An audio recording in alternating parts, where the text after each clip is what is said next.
बिस्मिल्लाहिर्रहमानिर्रहीम। शुरू अल्लाह के नाम से जो बड़ा मेहरबान नहायत रहम करने वाला है। अस्सलाम वालेकुम, मेरा नाम मोमिना मेहरबान है। आज की वीडियो सूरह यासीन के हवाले से है। सूरह यासीन की एक आयत सलामुन कौलम मिर रब्बिर रहीम के हवाले से इंशाअल्लाह ताला मैं आपसे इसका मुकम्मल वजीफ़ा ज़िक्र करूँगी। इसको आपने किस तरह से पढ़ना है और किस वक़्त पढ़ना है, इसकी मुकम्मल तफ़सील मैं आपसे ज़िक्र करूँगी। वीडियो को एंड तक देखिएगा। उससे पहले मैं गुज़ारिश करना चाहूँगी कि अगर आप मेरे चैनल पर नए हैं या मुझे पहली मर्तबा सुन रहे हैं तो मेरे चैनल को सब्सक्राइब ज़रूर कर दीजिएगा।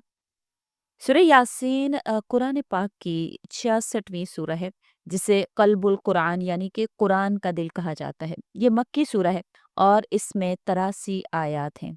हदीस मुबारका में इस सूरत की फ़जीलत के हवाले से कई सारी बातें बयान की गई हैं। हज़रत अनस रज़ी अल्लाह ताला अन्हो से रिवायत है कि रसूल अकरम सल्लल्लाहु अलैहि वसल्लम ने फरमाया है कि हर चीज़ का एक दिल होता है और कुरान का दिल यासीन है। जो शख्स यासीन को अल्लाह की रज़ा के लिए पढ़ता है तो अल्लाह ताला इसके तमाम गुनाह मुआफ़ फरमा देते हैं। ये तिर्मिज़ी शरीफ की हदीस है।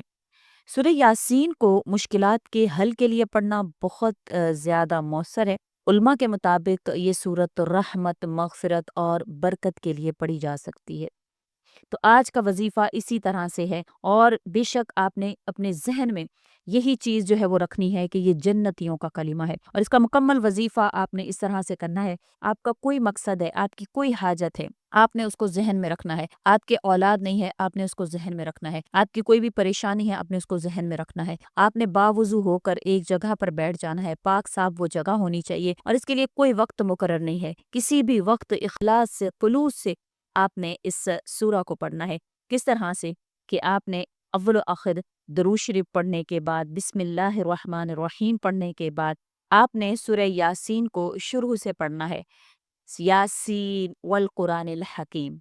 कहा जाता है कि जब अल्लाह ताला ने इस सूरा को लिखा और अल्लाह ताला ने जब इसको सुनाया तो आप सल्लल्लाहु अलैहि वसल्लम के जन्नत में जब आप सल्लल्लाहु अलैहि वसल्लम का पुतला बनाया गया, आप सल्लल्लाहु अलैहि वसल्लम के पुतले की तरफ आप सल्लल्लाहु अलैहि वसल्लम को मुखातिब करके अल्लाह ताला ने ये कलिमात जो हैं वो दोहराए। यासीन आप सल्लल्लाहु अलैहि वसल्लम का नाम भी है।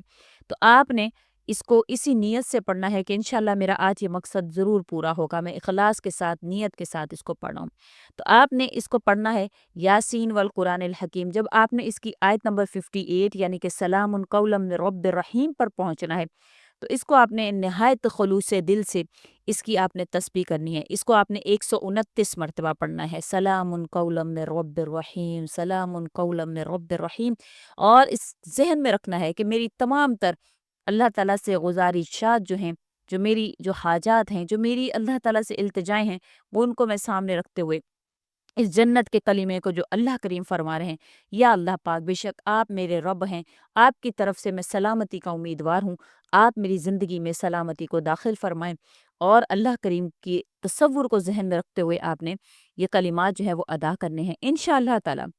फिर आप देखिएगा किस तरह से आपकी परेशानियां जो हैं वो ख़त्म होती हैं, किस तरह से अल्लाह करीम की रहमतें आपकी तरफ मुतवज्जे होती हैं, बरकतों का नज़ूल होता है। आपकी कोई भी परेशानी है, रिज़्क़ के हवाले से है या घर के मसाइल के हवाले से है, दुश्मन के हवाले से है, जो भी आपका इंशाअल्लाह ताला मकसद होगा अल्लाह ताला वो पूरा फरमाएंगे। मोहब्बत के हवाले से हो, रहमत के हवाले से हो, आपने वो तसव्वुर कर लेना है इंशाअल्लाह ताला। फिर उसके बाद अल्लाह ताला से दुआ करें, अल्लाह ताला आपकी दुआ को ज़रूर कबूल फरमाएंगे, कबूलियत के दर्जे को पहुँचाएँगे और अल्लाह करीम आपको हर वो चीज़ अता फ़रमाएँगे जो आप अल्लाह ताला से तलब करते हैं।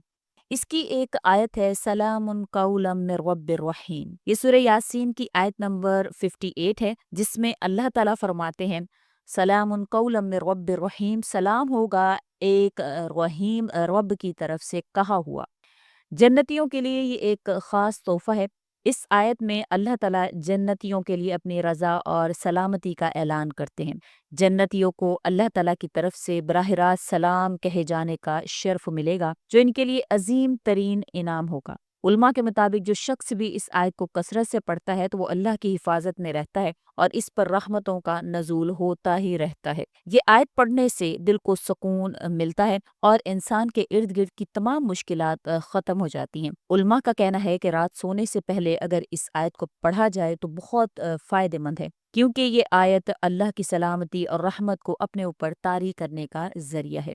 सूरह यासीन की اس آیت سلام قولا من رب الرحیم کے بے شمار فائدے ہیں، بے شمار برکتیں اور فضیلتیں ہیں۔ اس کو کثرت سے پڑھنے کی عادت ڈالنی چاہیے تاکہ دنیا اور آخرت میں کامیابی حاصل ہو۔ یہ آیت مبارکہ سلام قولا من رب الرحیم جنتیوں کی خوشحالی اور اللہ تعالیٰ کی جانب سے انہیں دی جانے والی خصوصی عزت کا بیان ہے۔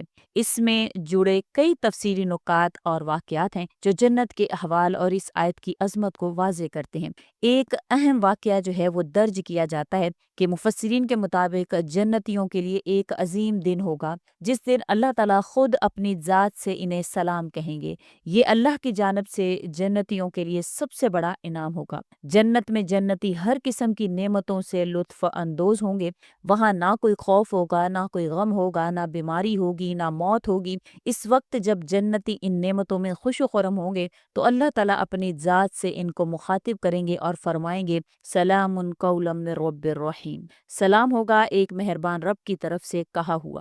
یہ سلام جنتیوں کے لیے اللہ تعالیٰ کی محبت، رحمت اور رضا کا اعلان ہوگا۔ تصور کریں جب اللہ تعالیٰ خود اپنے بندوں کو سلام کہیں گے تو ان کے دلوں میں کیسا سکون، کیسی خوشی ہوگی۔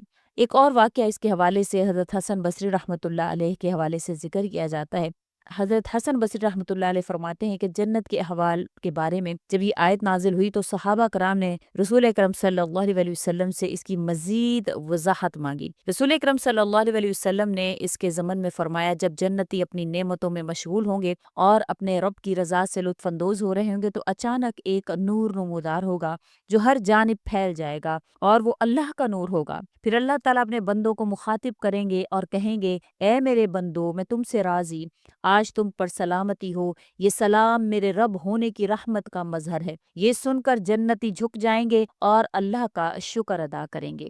یہ واقعہ، یہ تمام تر نعمتیں ہمیں اللہ کی رحمت، محبت اور اس کے بندوں کے لیے بے حد عنایت کو سمجھنے کا موقع فراہم کرتا ہے۔ یہ آیت اس کا پیغام ہمیں دلاتا ہے، یاد دلاتا ہے کہ ہمیں اللہ کی رضا کے حصول کے لیے اپنی زندگی کو اللہ کے احکامات کے مطابق گزارنا چاہیے تاکہ آخرت میں یہ سلام ہمیں بھی نصیب ہو۔ یہ آیت ہمیں اس بات پر غور و فکر کرنے کی دعوت دیتی ہے کہ اللہ کی رحمت سے بڑھ کر کوئی چیز نہیں ہے۔ ہمیں اپنی زندگی کو اس کے ذکر اور اطاعت کے مطابق گزارنا چاہیے تاکہ ہم جنت میں یہ عظیم لمحہ جو ہے اس پہ لطف اندوز ہو سکیں، اس لمحے کو پا سکیں۔ امید کرتی ہوں کہ آج کی یہ ویڈیو آپ کے لیے انفارمیٹیو رہی ہوگی، آپ نے بہت کچھ اس سے سیکھا ہوگا۔ مزید انشاءاللہ ایسی ویڈیوز لے کر میں آپ کی خدمت پہ آتی رہوں گی۔ آپ نے اس ویڈیو کو لائک کرنا ہے، سبحان اللہ، ماشاء اللہ سے جو ہے وہ ہماری حوصلہ افزائی ہوتی ہے، تو کمنٹ میں لازمی لکھ دیا کریں۔ اس کے علاوہ آپ کی کوئی دعائیں ہیں تو وہ بھی آپ کمنٹ میں لکھ دیا کریں۔ انشاءاللہ تعالیٰ بہت سے لوگ پڑھتے ہیں، ہم خود بھی پڑھتے ہیں، کوئی کیا پتہ کون آپ کی دعا پر آمین کہے اور آپ کی دعا جو ہے وہ قبولیت کے درجے کو پہنچ جائے۔ اسی کے ساتھ اجازت چاہوں گی، وآخر الدعوانا ان الحمد للہ رب العالمین۔ اللہ حافظ۔